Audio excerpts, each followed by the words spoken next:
Hello, everyone. I'm Hafizah Geter, and thanks to our audience members for joining us for the 2021 Brooklyn Book Festival. This is Hope, Possibility, and Re-Reckoning with Camonghne Felix, Taylor Johnson, Naomi Shihab Nye, and Khadijah Queen. And just a reminder that you can purchase everyone's books through the links below. So I'm just going to read everyone's bio, and then we're just going to jump into the conversation. Camonghne Felix is the author of Build Yourself a Boat from Haymarket Books, which was longlisted for the 2019 National Book Award in Poetry. Taylor Johnson is from Washington, D.C. They're the author of Inheritance, winner of the 2021 Norma Farber First Book Award from the Poetry Society of America. His work appears in the Paris Review, The Baffler, Scalawag, and elsewhere. Taylor is a Camonghne Graduate Fellow and a recipient of the 2017 Larry Niels Writers Award from the DC Commission of Arts and Humanities, and the 2021 Judith A. Markowitz Award for Emerging Writers from Lambda Literary. Naomi Shihab Nye is the current Young People's Poet Laureate. She is the author and/or editor of more than 30 volumes. Her books of poetry include 19 Varieties of Gazelle, Poems of the Middle East, Amaze Me, Poems for Girls, Red Suitcase, Words Under the Words, Fuel, and Everything Comes Next. Her recent novel for children, The Turtle of Oman, was chosen as both a Best Book of 2014 by the Horn Book and a 2015 Notable Children's Book by the American Library Association. A companion novel, The Turtle of Michigan, will be published in March 2022. She's a professor of creative writing poetry at Texas State University and lives in San Antonio, Texas. Dr. Khadijah Queen is the author of 6 books, including I'm So Fine, A List of Famous Men and What I Had On from Yes Yes Books, Praise in O Magazine, The New Yorker, Rain Taxi, Los Angeles Review, and elsewhere as Quietly Devastating, and a portrait of defiance that turns the male gaze inside out. An essay about the pandemic, False Dawn, appeared in Harper's Magazine in 2020. Her latest book, Anodyne, was published in August 2020 by Tin House, and is the winner of William Carlos Williams Award. She's an associate professor of creative writing at Virginia Tech. All right, so thank you all for joining us. Hope. So I think, as writers who live in this world, we all engage with the topic of violence, both interpersonal and from the state. But I also think that to be a writer is to know about this violence and then to believe in the world and people anyway. As writers, I think part of our job is to be architects that make the world more knowable and more inhabitable. And so I'd love to just hear each of you just kind of open the panel by talking about your relationship to hope, both on and off the page. And you can approach that however you want, culturally, socially, politically, personally, anyway, just jump in.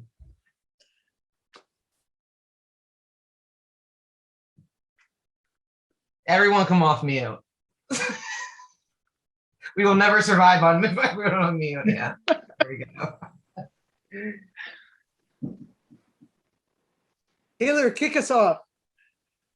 Okay, I'll say something. So hope is such a big idea, you know what I mean? And it's also something that seems, when speaking about it, it can be a little mundane, I guess, too. Because it's like, oh, I hope for, that it won't rain tomorrow so I can take a nice walk. But I think more what I've been thinking about recently around my relationships, the idea of hope is just like, I hope for the continual, possibility and renewal of my curiosity so that I can stay engaged and interested in making things that are outside of what I see, because there's not a lot of hope in what is presented in the world, what I encounter in the world.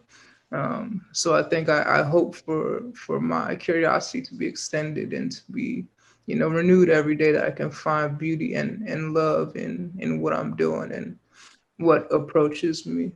Yeah. Love that.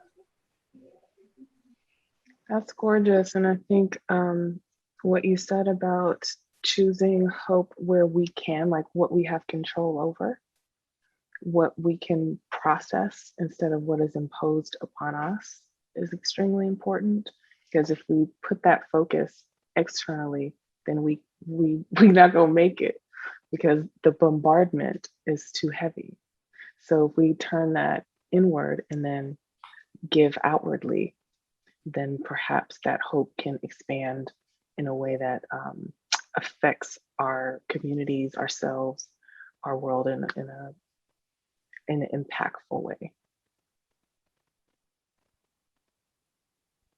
I love what you're both saying, and that extending the curiosity phrase is really powerful, and making it ourselves, finding a way to regenerate the hope every day as a daily task. I read a long time ago a quote from the Dalai Lama, whom I've respected a long, long time, that said, "Discipline is simply a protection of one's own interests." And that interested me because I had often thought of discipline as something that like other people impose upon you. But the idea that you're protecting your interests, you're protecting your own possibilities. To me, hope also seems like a protection of one's own interests, because if we're going to extend our curiosity, keep waking up to new possibilities of connection, encouragement for others and for ourselves through words on the page, hope is required.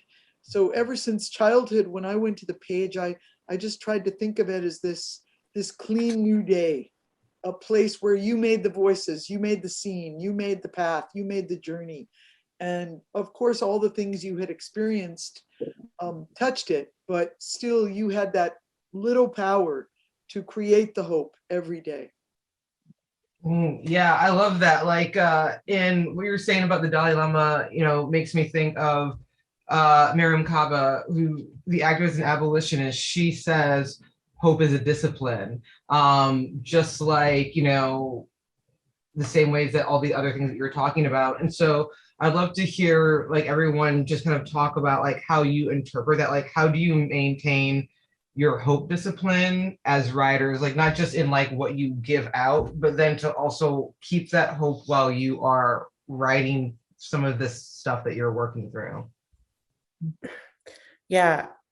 I think so much of protecting that discipline of hope is about setting new kinds of boundaries, and about resisting and honoring resistance as a way of going through the world, and not just a large systematic resistance, but also very small, minor resistances, right? Just the ability to say, actually, I'm not going to do this thing that I feel obligated to do, or I'm not going to show up in this way that I feel I've been obligated to show up, right? The choice to choose authenticity over performance, not to say that one is better than the other, but all of those things, those choices allow you to protect that discipline of hope. And so I feel like personally, every day I'm trying to evaluate whether or not the choices that I'm making are getting in the way of that hope, or if they're fostering that hope, if they're feeding it and nourishing it.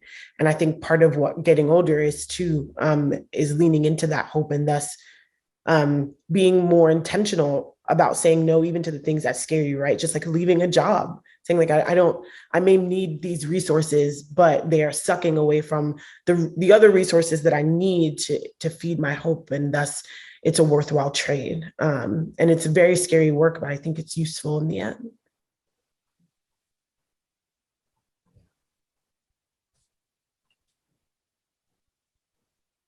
No, it's hard for me to talk about hope because there's so many things that seem to want to destroy it. Mm-hmm. And when you say it's a daily practice, to me, sometimes it's an hourly practice. Mm-hmm. The invasion of devastation Mm-hmm. it feels constant sometimes. And not only in the workplace, but in the world and in your families and all of that stuff. So how do we protect it? How do we maintain that discipline? Sometimes we fail at it. Mm-hmm. And then we have to ask for help. Mm-hmm. We might have to look elsewhere. We might look to writing, to poetry. We might just go outside and look for some beauty. Yeah. I think I want to acknowledge how tough it is. Mm-hmm. is very tough. And everything will work against that sense of daily rejuvenation. It's very tough. And I heard what Camonghne was saying about saying no to things that don't serve us in a creative or hopeful way for the future or for anything we're doing at the moment. But I really hear what you're saying, Khadijah, about like the hourly practice.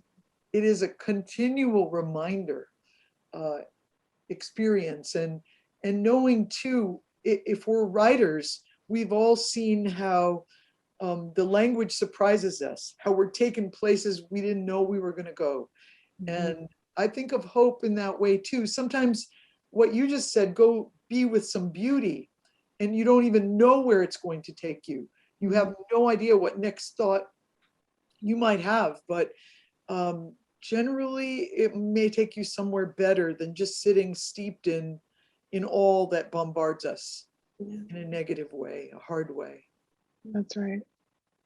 I'm teaching also a film called The Gardner. It's about this guy who created a garden at his family home. And he starts it with a poem from Alexander Pope, and basically talks about what you do with your wealth.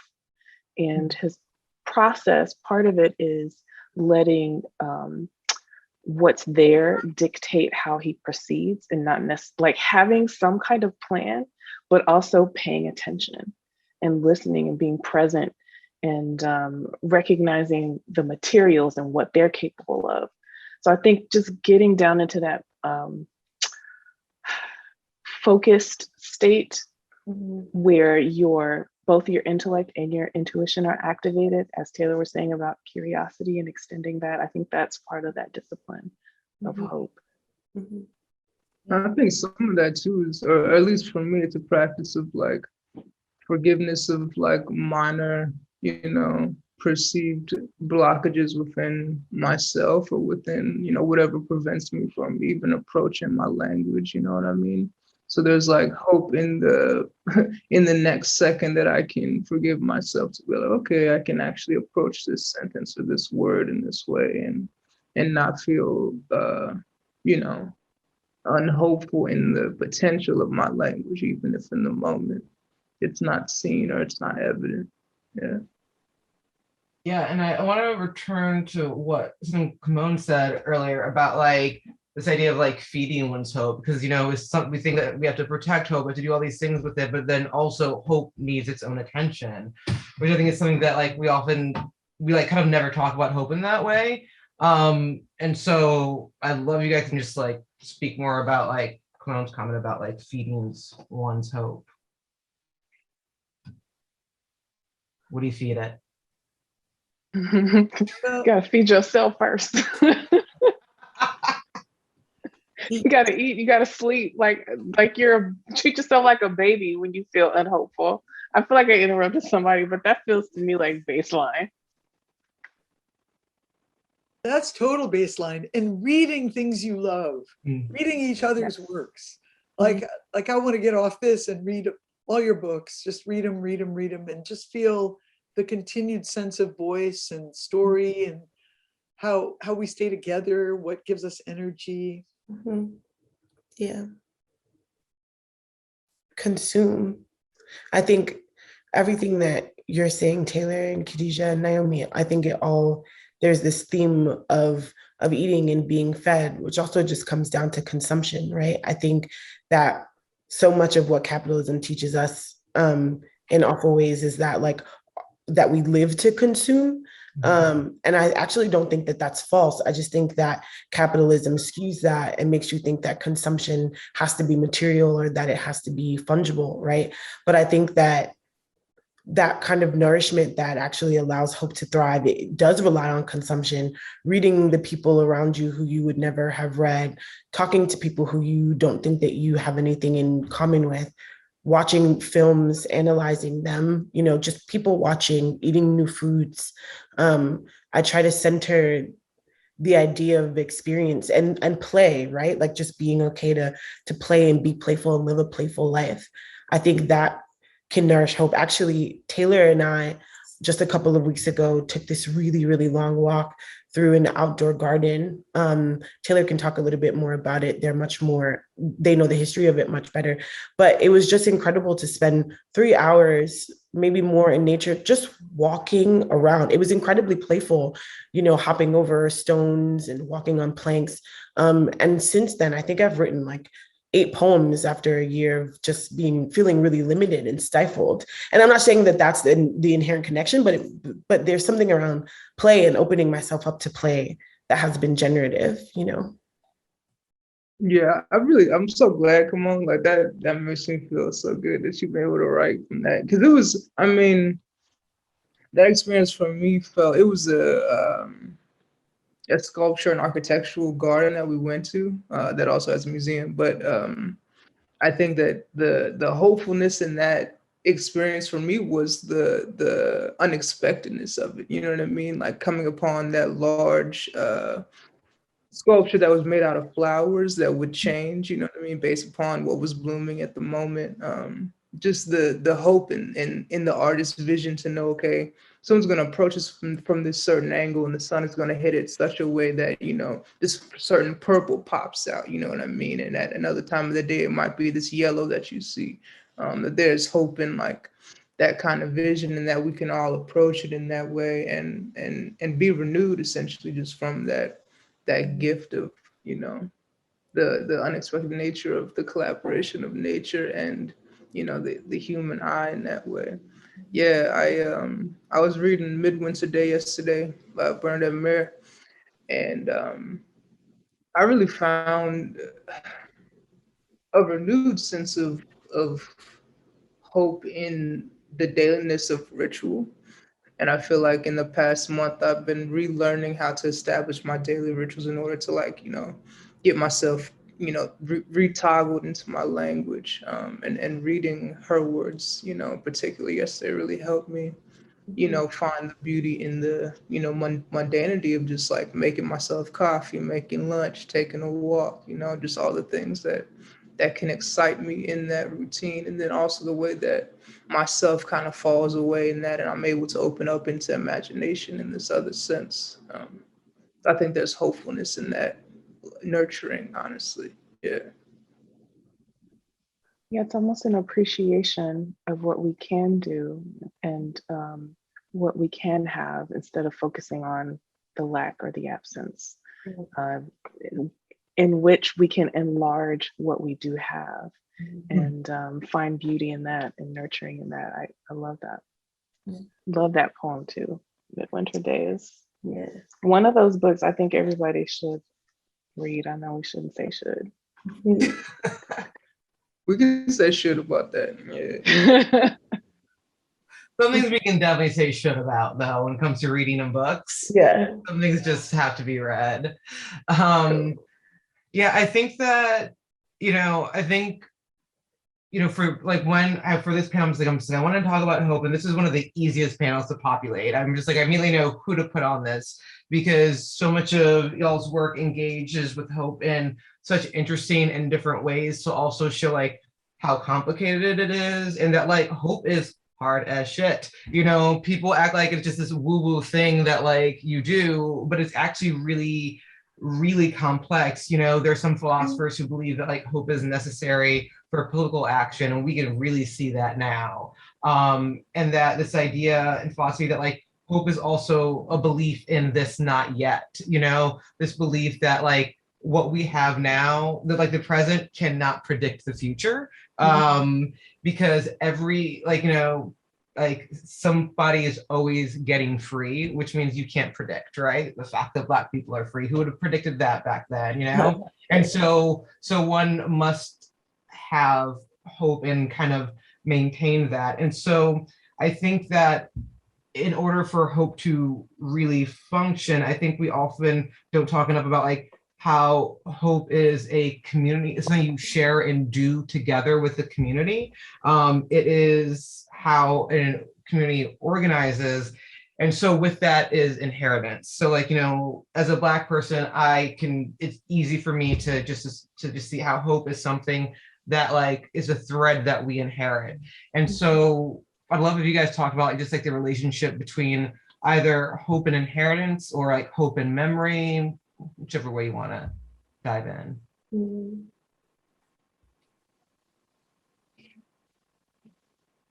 Hope and inheritance. I have felt so stricken for the children all of my life who inherit these horrible, violent circumstances. The kids in Afghanistan the other day who had no power over their own lives and deaths, just killed out of the blue for nothing. The kids in Gaza, whom I've known all my life, who are routinely and regularly massacred, you know, just kids in our own cities who go out into a day with as much hope as anyone, and then are not honored in their hope. I think that, you know, since so many things kind of strike down that hope, if you watch the news and you feel terrible grief and sensitivity for the unfairness of so many circumstances for kids all over the world, that if we're in any positions just to encourage the hope in the people around us, to keep reminding us all that we have it, that we can have it, and keep writing things that help other people to have it. I do think of that as our legacy as well. If we're born into, you know, something that's not what we would have dreamed it could be, then we have to keep recreating that legacy. I just keep thinking about going out into that garden, you two, and being refreshed by what was there. And I don't think there's a kid in the world who wouldn't want to do that. Go into a garden and be refreshed. Mm-hmm. I think you're right. When I lived in Colorado, one of the things I liked to do with my son was go to the botanic gardens. He does photography, and he would just go, and he would sometimes find things that people would consider ugly and take photographs of that. So like bugs that are eating away at a particular flower, and the flower, it seems like it's dying, but that's actually the flower. Like the ugliest flower, he'll find that and make something beautiful out of it. Mm-hmm. Or when we were in Europe and we went to the Chelsea Physic Garden, which is for medicinal plants, right? And some of them, you know, can kill you, but it's all about how you use it, right? So I think there's hope in finding, I don't want to say aggressively, but like being persistent and recognizing that you will find something that you can use, whatever you have, whatever the materials you encounter, you can use. I think about artists like Mark Bradford, who used detritus to make these really large scale paintings that say something about race and the landscape, and I can blah, blah on, but like using what you have, however crappy it is, and the creative process is inherently hopeful if you approach it in that manner. Yeah. Yeah. And I'm thinking a lot too about inheritance politically and sort of how that means that we inherit both like political worlds and political systems that I think as artists then create boundaries around the kind of work we think we can make, who owns that work, who we think we're in relationship to or in conversation with.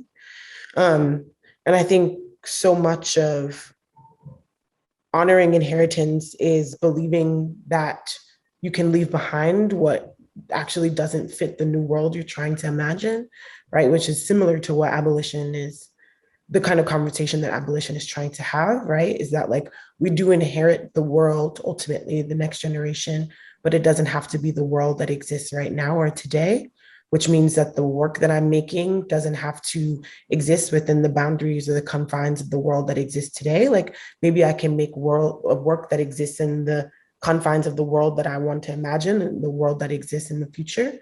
And I think that also means too, to your point, Khadijah, in terms of process, like changing who you think you are allowed to glean from, right? So for instance, I have, for the most part, stayed away from like Philip B. Roth and that sort of generation of white male poets.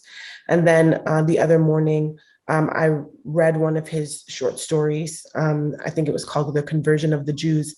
And I got to the end and burst into absolute tears because the amount of work that the child had done in this story to serve as the parable was just so breathtaking to me. In some ways, I didn't know that a short story could do that. And even though I don't feel any relationship to Philip B. Roth, and I don't think that he owes me anything historically or contemporarily, I feel fine taking from that experience, right, and crafting that into something new while acknowledging alongside his racism and the time that he existed in and so on and so forth. Which was an interesting conversation on Twitter the other day about, gosh, was it about Kafka? I can't remember, but whether or not we're allowed. Yeah, I was teaching proof rock and I was like reading it again. And I was like, is this an incel poem? Yeah, it is. And it is. And how should I proceed? It still gives me chills, right? Yeah. Every time I hear it, I'm like, wow, this is the poem of a really sad white man. And I'm also like, and how should I proceed? I agree. Well, I taught it alongside I Too Am America, right? By Langston Hughes. And he doesn't have any angsty stuff about it. He's like, I'm gonna sit here and you're gonna recognize how awesome I am. Yeah. He's not like whining about it. So I just paired those two together so people could see different approaches to difficulty. Right. I love that.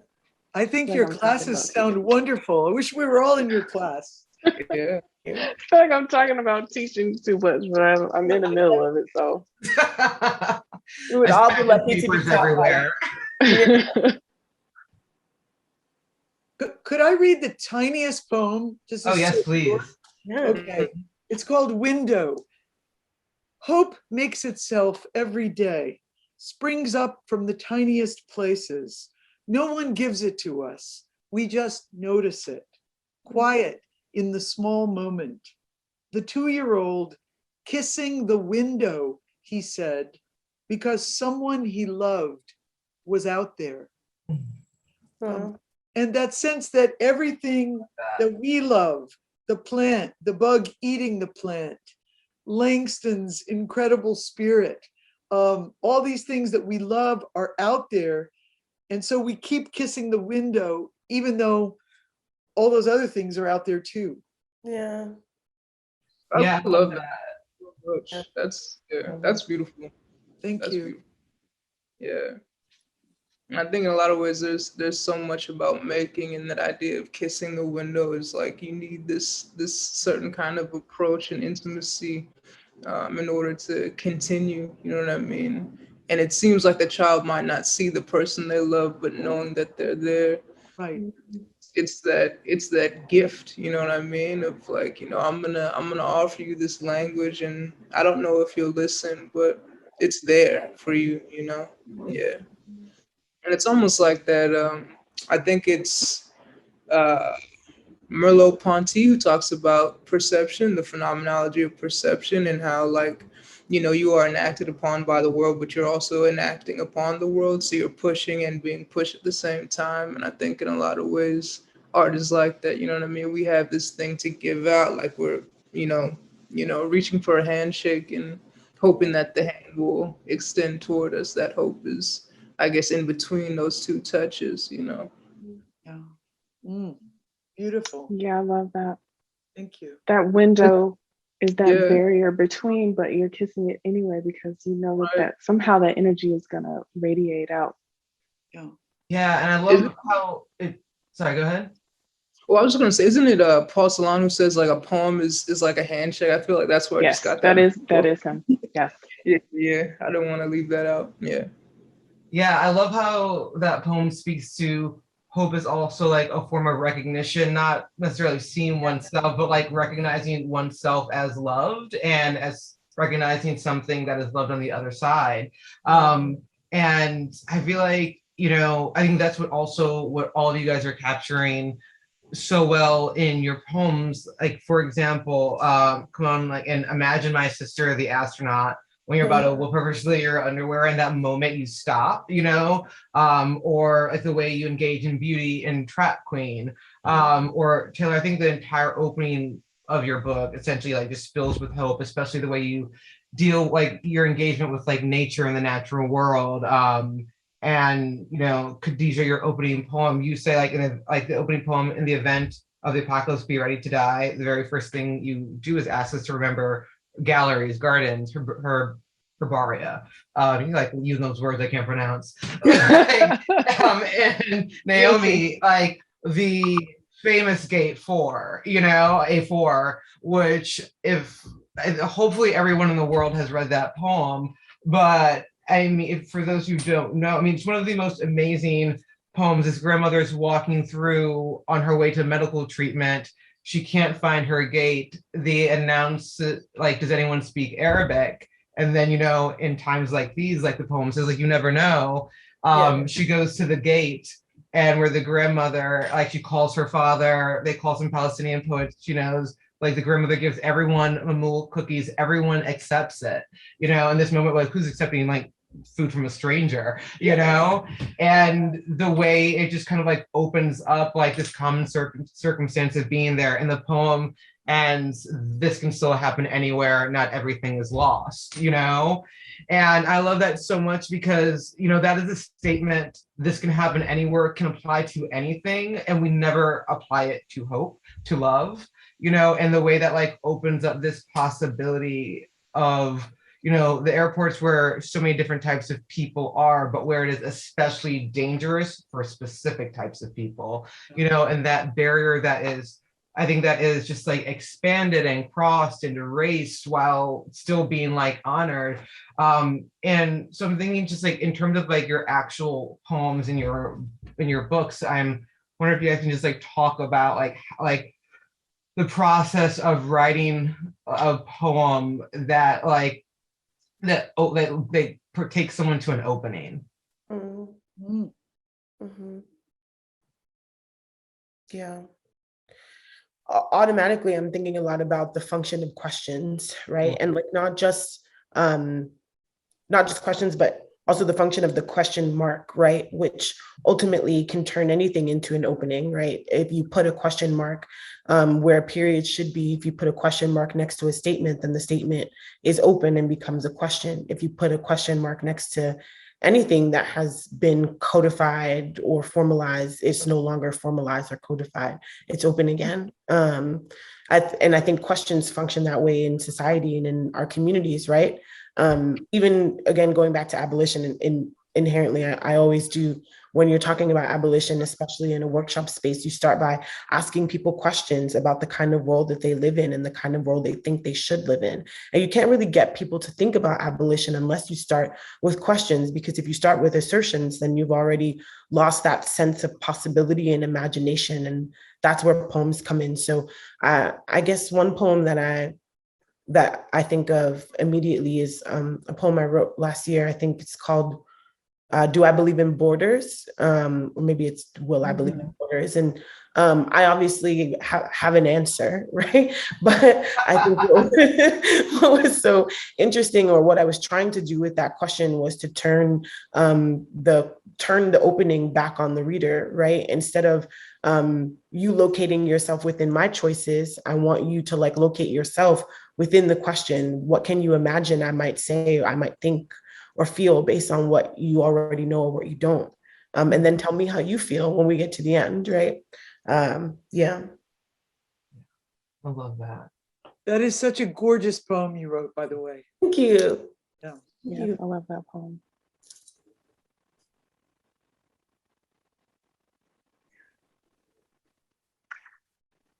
Am I supposed to say something else? Sure I feel are. like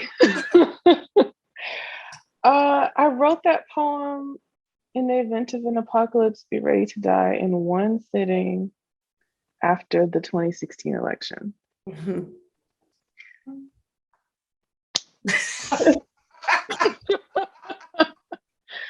I had this deep, heavy sense of dread. I was like, we're all gonna die. And it did not go away. It didn't go away, it didn't go away, it didn't go away. Mhm. So the thing I needed to do, because I couldn't go hide for 4 years or 8, is to remember what there was to preserve. and to fight for. And for me, that is that's beauty, the beauty of what we make, the process of making, our relationships with one another. Those are all things that are worth preserving and worth fighting to the death for. If we're all going to die, if it's going to be imposed upon us, you're not just going to take me out. I might sneak attack your ass while you trying. I'm going to remember the things that matter. At the same time, I'm going to name them. And I think that naming is a form of hope. Yeah. I think that naming what, not only those things, those experiences, but naming the fact that we survived them. And going back to what Camonghne said about abolition, what our ancestors survived. They certainly survived worse than the past 4 years, and then some. So it gives me hope to remember that.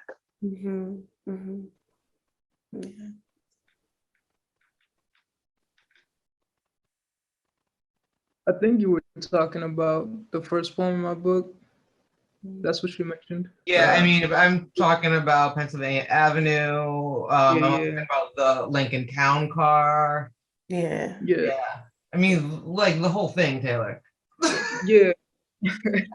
Well, I mean, it's funny because I think when I wrote most of these poems, I think I was in a place that materially signaled a loss of hope, maybe. You know what I mean? I was very much living moment to moment in this like very calculated and precise way, I guess, so that I could continue living.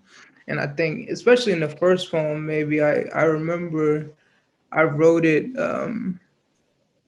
after not only quitting using Amazon, like giving up that service and learning about the different horrible practices that they keep for their workers and the environments in which those people are, made to labor. But also after reading what it says in the poem is like reading Robert Duncan and finding it underlined by someone else and knowing that like that underlined line also spoke to me out of time. I don't know when the person underlined this thing. I don't know them. I'll never know them. I think I was in Paris.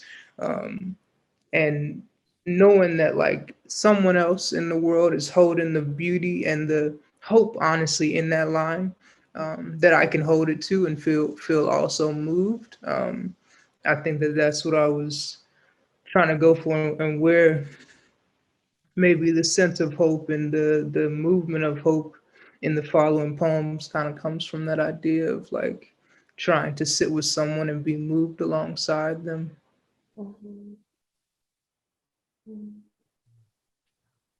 I ask a question? Yeah.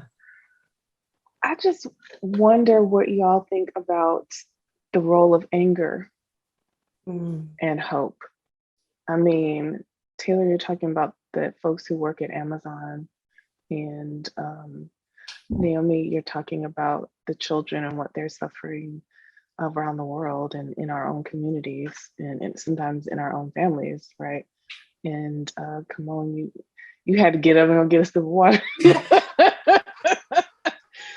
So I don't know. I feel like I feel as though I have a lot of rage that I then have to work through and work like sculptural material, but I haven't necessarily thought about its relationship to hope. So I wondered what y'all felt about that. I was just thinking about this yesterday. I started writing this poem, or I've been writing this poem that's kind of long. And I'm not somebody who works in long lines, but I find that I'm able to process a sense of anger through the elongation of the line. And in that, I feel like I'm taking up space, emotionally in this way that I might not have done. It's not really my custom to do that. And I think anger for me feels like such a private emotion, but I feel very passionate about, certain things, but I'm not an angry guy. I'm exacting, but I'm not like, I don't really express anger in that way. But I think in the sense of writing, I think how I'm using the muscle of the line to be very long to essentially extend my breath has allowed me space to also explore my anger. Yeah. That's a good question, though. Yeah, I've been thinking a lot about that too, Khadijah, because I have, I was talking to Taylor about this too. I have recently, I would say in like the last year, I feel a sense of what was dread is now just straight up pessimism. But I have felt the most hopeful in this pessimism and the most generative than I've felt in a really long time. And I think part of what it is allowing me to do is in sort of like charting the dissolution of the world that we thought we lived in, it is easier to find joy in understanding the world we do live in, right? Which I think is going back to what you were saying, Khadijah, in that poem, right? Realizing that if the world is ending, what we should do now is preserve. And so I've been writing a lot about death and about entropy because I think I've always been invested in entropy, which is part of the reason why I work in parataxis so much.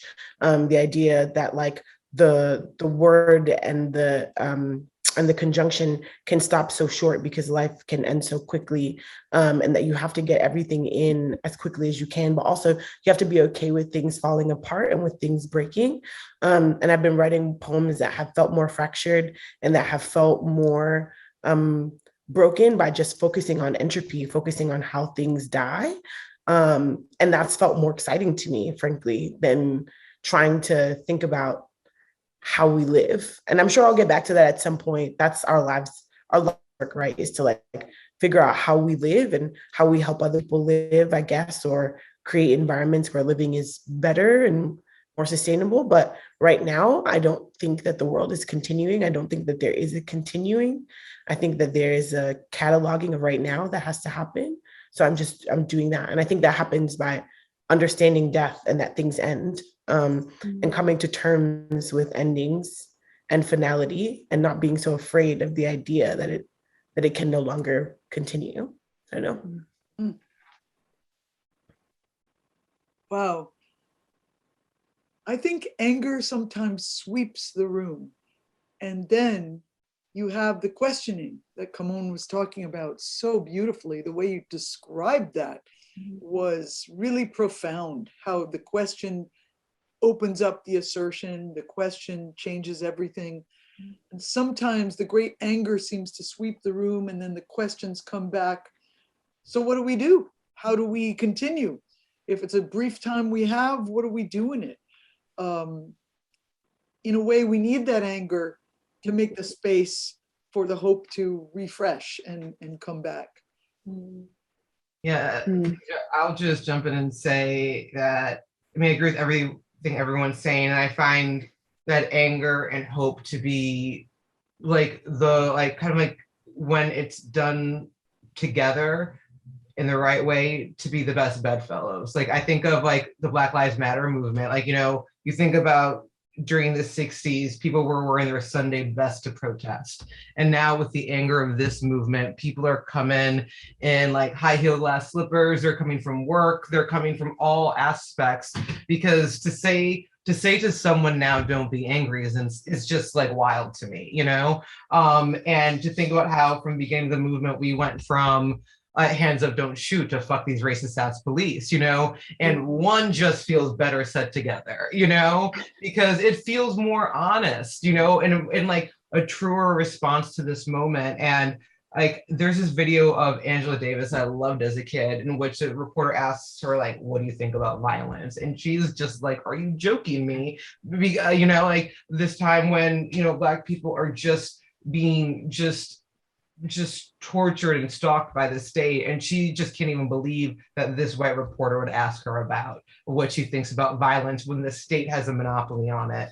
Or I think that, you know, other than like Muhammad Ali being like just who he was, anger was one of our favorite things about him, because he was ashamed of America for being ashamed of us.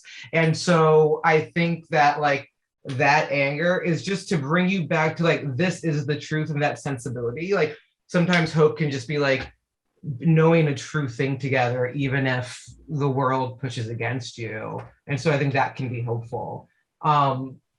We have, I think, room for one more question. Of course, all my questions have like 18 parts. So I guess like I just love to know Where do you guys go to for your hope? Who are you reading? What should we, or watching? TV is great too. So what do you got for us?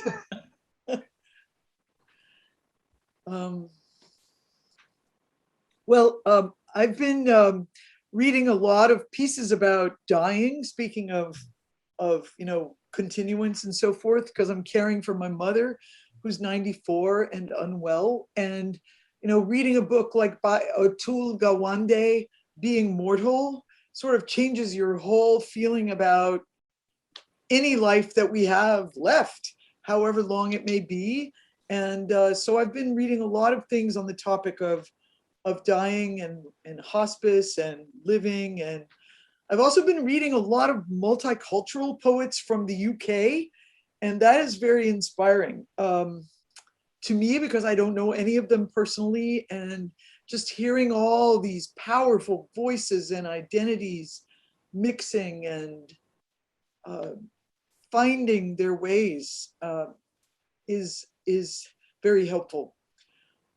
And I'm starting reading all of you obsessively from here on after this panel. Yeah, I can't wait to read Taylor's book. I watch a lot of baking shows. I watched the Great British Baking Show. I was trying to watch MasterChef Junior, but I was noticing some, I don't know, racist vibes. So I had to kind of step away from that. But Always. I mean, come on. Always in that show.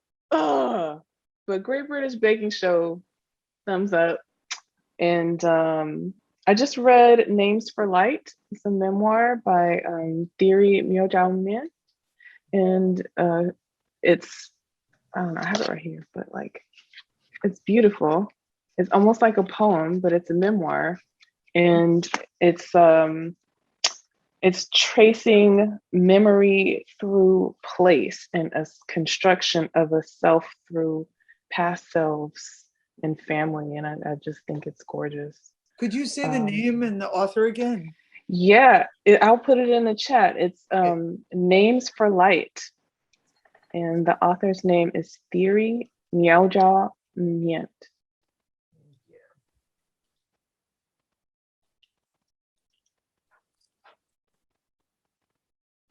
Who's next? Recommendations. Like I said, I was reading Midwinter Day yesterday, which was incredible, but also the poems of Yevgeny Yevtushenko, who's a Russian poet who I really love, and I just dig his poems. And I'm reading some poems right now that he's writing about revisiting his childhood home and just his sense of place being expanded from being so small to being just a bigger person, and his sense of the place he lives in. I've also been watching the films of Josephine Decker, who I really dig. She's a performance artist who makes some really beautiful films. One called Shirley, kind of about the life of Shirley Jackson, the writer Shirley Jackson, and then also this other film called Madeline's Madeline, which is I don't know, it's one of those films that skews the nature of reality and dream really well. And I dig that a lot. Yeah.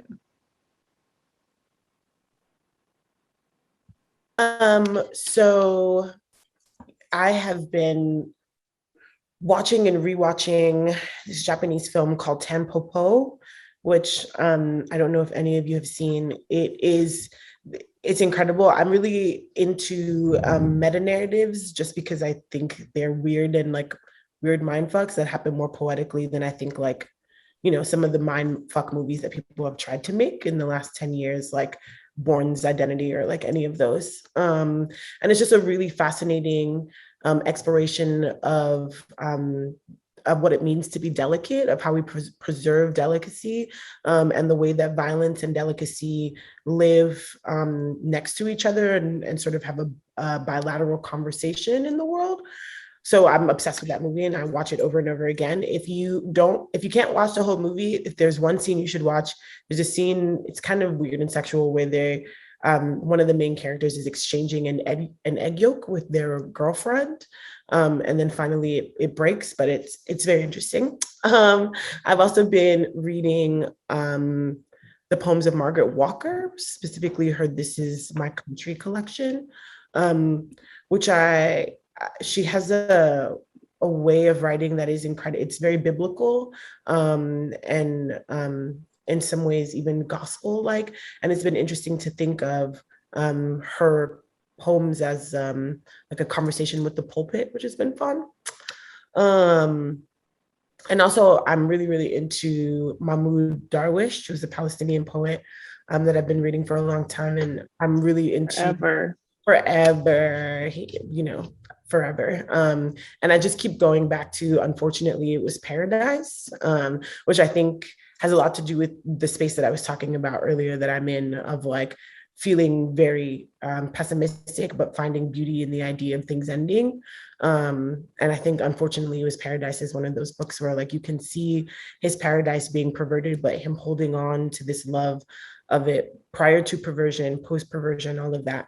That's really been resonating with me. So yeah, I got some others, but I'll stop talking. Love that. Thank you all for the recommendations. And I'll just throw in, everyone should read We Do This Till We Free Us by Miriam Kaba. If you haven't, like, you will not be able to escape that book without being full of hope and possibility. So thank you to all of our poets for joining us. Everyone, please remember that you can order the books in the link below. And also please consider making a donation to the Brooklyn Book Festival, which this year is celebrating its 16th year presenting free literary program. Thank you.